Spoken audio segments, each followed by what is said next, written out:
Mix by AG recording studio.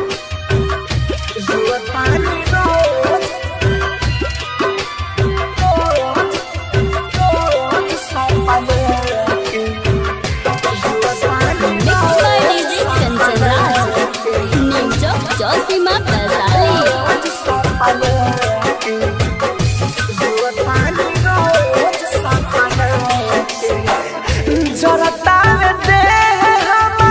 मोहब्बत के आग में पागल बन के घूमतानी हम तोहरा याद में खुश बारू दोसरे अपना के ए जहानू रुआतानी रोज सपना के ए जाने रुआतानी रोज सपना के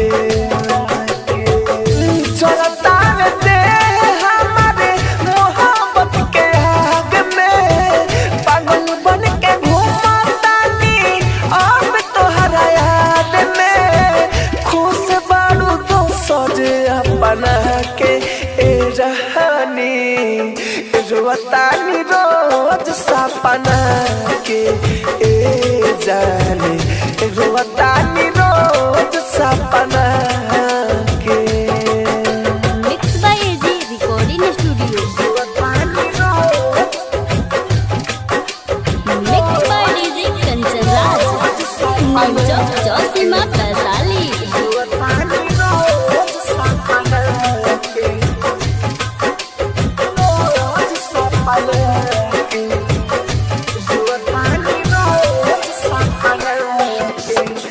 हाथवा में हाथ धाके वादा तू कइलू फिर काहे जान हमके भूल गइलू।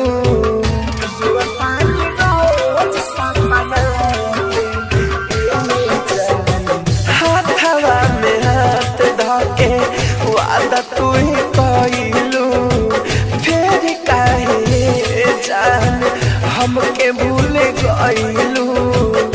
कह के तू गइलू फिर नहीं अइलू कह के तू गइलू तब नहीं अइलू जिंदगी के हमरे दफना के ए रहनी रुआतानी रोज सपना के ए जानू रुआतानी रोज सपना के।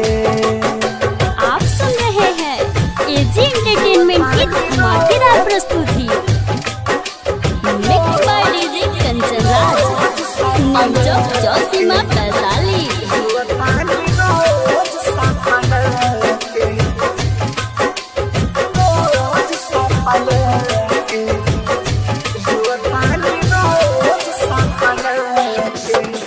राइटर मनोज के तू छोड़ी के गइलू राहुल राजधानी के घरवा बसैलू।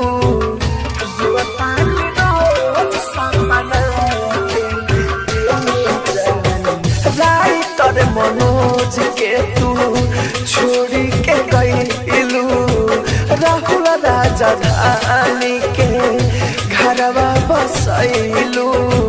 हमरे नाही भइलू दुनिया से गइलू हमरे नाही भइलू दुनिया से गइलू देख तहर फोटो हम बना के ए जहानू रुआतानी रोज सपना के ए जाने रुआतानी रोज सपना के। Mix by AG recording studio Roshanpur Sapaha.